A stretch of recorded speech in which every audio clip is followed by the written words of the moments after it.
یہ railway line 1947 تک ہندوستان میں تھی، پھر پاکستان میں آ گئی، تب سے یہیں اور یوں ہی پڑی ہے. خاموشی، تا حد نظر پھیلا میدان، برابر سے گزرتی ہائی وے کا شور، کچھ بھی تو اس ریلوے لائن کو پریشان نہیں کرتا. اور یہ جو ریلوے اسٹیشن ہے یہ بھی چند برس پہلے ہی ابھرا ہے.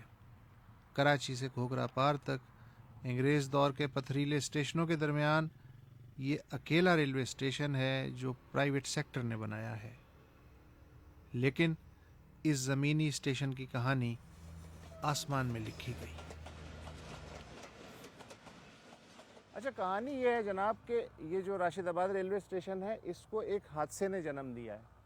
حادثہ یہ تھا کہ 13 دسمبر 1997 کو پاکستانی فضائیہ کا ایک معراج طیارہ جسے ایک فلائٹ لیفٹیننٹ راشد احمد خان اڑا رہے تھے، اچانک اس میں آگ لگ جاتی ہے. کراچی شہر کے اوپر پرواز کر رہا ہے وہ طیارہ، وہ چاہتے تو ایجیکٹ کر سکتے تھے اور طیارہ آبادی پہ گر جاتا، لیکن انہوں نے ایجیکٹ نہیں کیا راشد نے، اور طیارہ ویرانے میں لے جا کے طیارے سمیت جاں بحق ہو گئے. 1 سال بعد پاکستانی فضائیہ کے کچھ لوگوں نے سوچا کہ راشد تو نہیں رہا، مگر مستقبل کتنے لوگوں کا تباہ ہونے سے بچایا جا سکتا ہے. یہ راشد آباد ریلوے اسٹیشن اسی خواب کا نتیجہ ہے. اور میں یہ بھی بتاتا چلوں کہ جن ایئر کموڈور صاحب نے راشد آباد بنانے کا خواب سب سے پہلے دیکھا، فلائٹ لیفٹیننٹ راشد ان کا اکلوتا بیٹا تھا. When I was commandant PF Academy Risalpur, وہ جو گریجویشن پر جو مہمان آئے تھے ان میں کافی ساتھی بھی تھے وہ 65 کی جنگ والے.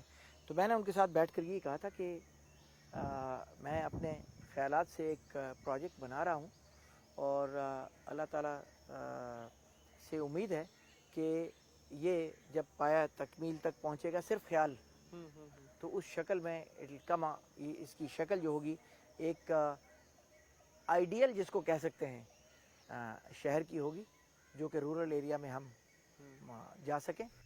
ایئر کموڈور شبیر اور ان کے بیچ میٹس نے اس مشن کے لیے اپنی اپنی پینشن دے دی. ابتدا میں مل ملا کے 2.5 کروڑ روپے جمع ہوئے، اور پھر ٹنڈو الیار کے کچھ خدا ترس مقامی ذمہ داروں سے بات کی گئی، جنہوں نے رعایتی نرخ پہ 110 ایکڑ کے لگ بھگ زمین دے دی. اور یوں راشد آباد ابھرنا شروع ہوا. مخیر ادارے، ٹرسٹ اور خدا ترس لوگ اپنے اپنے منصوبوں کے ساتھ آنے لگے. میڈیکل کمپلیکس ابھرنے لگا جس میں 200 بستروں کا ایک اسپتال ہے.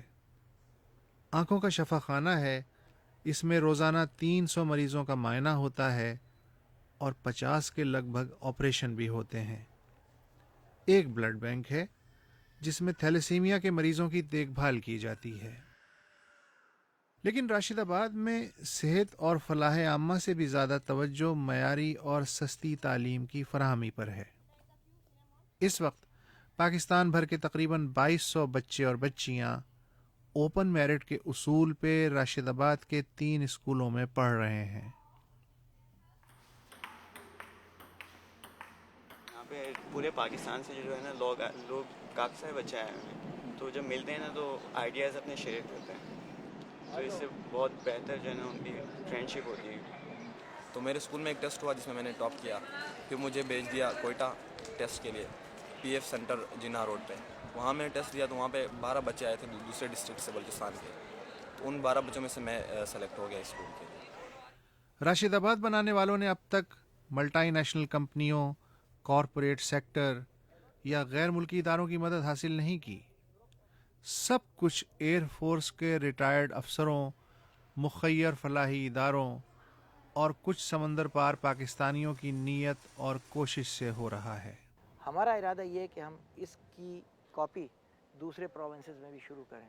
اچھا، امید ہے کہ انشاءاللہ ہم قریب ہم پنجاب اور خیبر پختونخوا اور بلوچستان میں بھی شروع کر سکیں گے انشاءاللہ.